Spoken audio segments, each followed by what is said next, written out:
سعودي اوبه نه لري، اروپا اوبه نه لري، امریکا اوبه نه لري، هند نه لري، پاکستان خو بیخي څاڅکی اوبه نه لري. دغه ټولې دا ور روان دي او نخرې بیا دوی کوي. بیا احسان فراموش موږ ته وایي او د ظالم بچی خدای دې تباه و برباد که. هم روسان درته ګونډه کړل، د هغه په بدل کې چې موږ احسان وکړو روسان مو در پرېنښود، تاسو 52 هېوادونه را پرېښود، زموږ هېواد مو تباه و برباد که. نن هغه خنثی مشکل د جنسه راجګېږي وایي چې موږ ته د افغانستان نه پرابلم ده. پرابلم دا دی ډیزل د روان دي، ډیزل د خدای لپاره. دا اوبه وګوره، هغه خنثی مشکل راجګېږي، خپل ملک غرق او تباه ده، په کرپشن کې په د IMF په قرضو کې تر دغه جې پورې غرق ده. نو هغه راجګېږي کله په یو هېواد کې کله په بل هېواد کې. اولنی بهرنیو چارو وزیر د په دنیا کې ټیک ټاک لري، دغه د یو ایټمي هېواد وزیر خارجه نونو ده، نونو وزیر اعظم یې غل ده.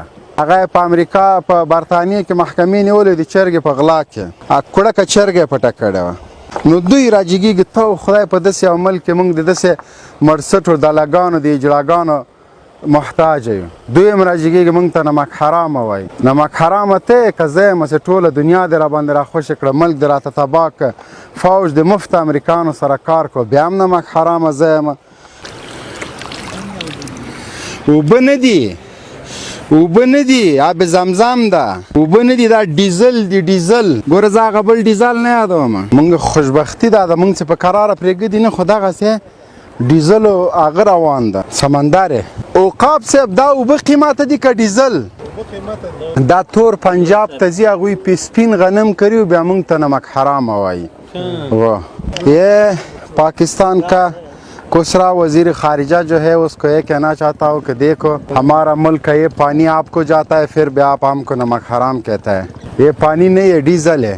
آپ کے ملک کو فری جاتا ہے، آپ نے زراعت اس کا استعمال، اس لیے آپ نہیں چاہتا ہے کہ ہمارے ملک ترقی کرے اور اپنے پانی کو اپنے خود استعمال کرے.